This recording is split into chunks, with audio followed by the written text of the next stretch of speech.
Now, we've all seen sliding head technology, but how do you program 3 turrets and 2 spindles to all work simultaneously? Well, Mark, we're stood in front of this start, and you've actually done that. You programmed this to make this amazing little part. So how challenging is it to program this machine? People who know these types of machines and have a lot of skill on them will find that reasonably straightforward. But that knowledge is disappearing in terms of the industry. So SolidCAM is there to try and fill that gap a little bit. We have the expertise, we have the knowledge within the software to make this type of programming very easy. Programming something like this, even from start to finish, even designing the part, probably took just over 2 hours. And I would normally expect, okay, if I've got the design in front of me, maybe an hour or so and that should all be done. See, I've never seen a CAM software that can do, obviously, your 3-axis, your 5-axis, but also do sliding head as well. And especially this type of sliding head, because you've got so much going on. There's a lot going on in a small area on here. So the way SolidCAM programs it, we'll break it down and you program a turret individually. So we'll probably program whatever tooling we've got on the upper turret, on the main spindle here, and that will interact with what we program on the lower turret. So we'll program this end of the machine effectively in storybook, so we'll do it in the order it's going to be machined. Then we'll program the sub-spindle and the work on that. And then we have channel synchronization manager on there, which enables us to mix those together so that we get the optimum programming, optimal cycle time out of this.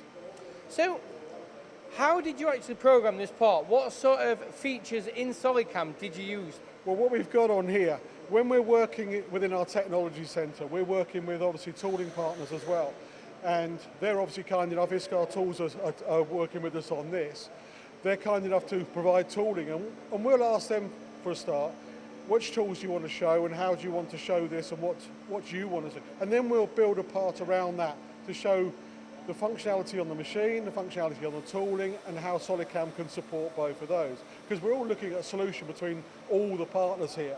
So on something like this, we've got a few features on there which are done purely to show the features off, but they're also technologies which are used in the industry. So for example, we've got 2 flats on there. They're opposite each other, so we can optimize that and have, instead of having one cut and then the other one cut, they can both work together. That's very, very simple inside SolidCAM. So we'll do all of that type of thing. The work on the back, which is the drilling, the boring, the threading on there, is all done with a single tool. So we like to show that off as well. So that one tool does all that work on the back. So something like this, we'll work with tooling companies, with ISCAR. Okay, what do we want to show off? Why are we using this type of tooling, this type of thing? And we'll build a part around it, and we'll make this then as optimum as we possibly can on the actual machine. The machine's got 12 axes on it, and we can theoretically use all 12 of those together.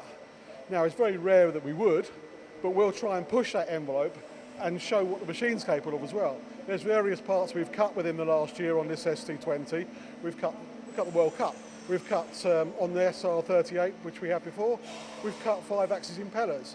Not because they're necessarily what people cut on a day in, we're trying to show what the machine is actually capable of and what the software is capable of. So that's really what we're trying to show on something like this. The parts are nothing really part on there, but there's a lot going on, and in terms of programming, it keeps it very simple. So SolidCAM's actually got quite a few safety features as well to help people who are new to CAM software. Yeah, there's a lot built into SolidCAM. It's to stop a lot of the silly errors which could perfectly well happen.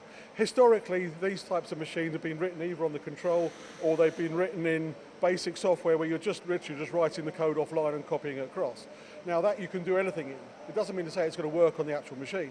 We're going to check all of that offline before it goes to there. We can simulate all 3 turrets working together with inside SolidCAM, so we can check for collisions, we can check to make sure things like superimposition are working. So we're working on 2 turrets together. This has got a Z-axis of its own on the bottom turret, a Z3, and obviously the Z1 going through the part. They can work together. Now, we can build that in and demonstrate all of that in the software. Without having that visualization, you wouldn't see it, you wouldn't know if you could actually do it. So it's just great to hear for people who are looking into this software who maybe are running 3-axis or even 5-axis at the moment, that it's nice to know they don't have to buy another software. They can use one software to run their whole shop, and if they are moving to something that's new, it's got the features in to help you, to guide you, and also essentially save you if something goes wrong.